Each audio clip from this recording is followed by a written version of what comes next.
Hello friends, मैं doctor Shekhar विश्वास आज एक बहुत ही इंपॉर्टेंट और कॉमन प्रॉब्लम की बात करूंगा आप लोगों के सामने।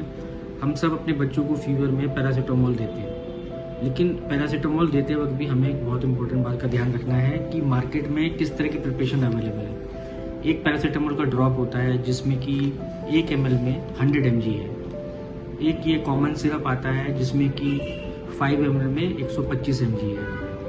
एक सिरप आता है जिसमें कि 5 ml में 250 mg है, जिसको हम कहते हैं DS सिरप। और एक आता है 5 ml में 500 mg, ये भी एक पैरासीटामोल है। तो प्रॉब्लम कहाँ आती है? मान लेते हैं एक बच्चा 10 किलो का है और हमारी जो डोजिंग होती है पैरासीटामोल की होती है 15 mg पर kg बॉडी वेट, तो कितना देना हुआ? 150। अब अगर हम ड्रॉप लिखेंगे तो बोलेंगे 1.5, और वहीं पे अगर हमने बोला है कि वो सिरप देंगे, अब सिरप में डिपेंड करेगा कौन सा सिरप है। अगर 125 वाला सिरप है तो आपको 5 to 6 ml देना पड़ेगा। अगर 250 वाला सिरप है आपको 3 ml देना पड़ेगा, और 500 वाला है तो 1.5 से 2 ml देना पड़ेगा। तो ये इम्पोर्टेंट क्यों है? मान लेते हैं हम इस कैजुअली लेते हैं और डॉक्टर ने बोला कि 10 किलो के बच्चे को आप ड्रॉप पिला दीजिए, तो आपने ड्रॉप पिला दिया।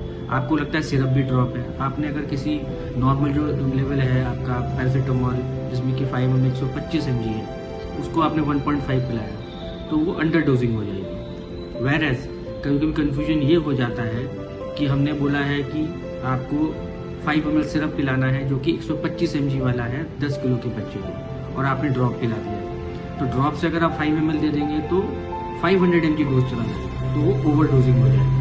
तो अंडर डोजिंग और ओवर डोजिंग दोनों ही खतरनाक है, क्योंकि ओवर डोजिंग से बच्चे को साइड इफेक्ट्स हो सकते हैं और अंडर डोजिंग से बच्चे को फीवर में आराम नहीं आएगा।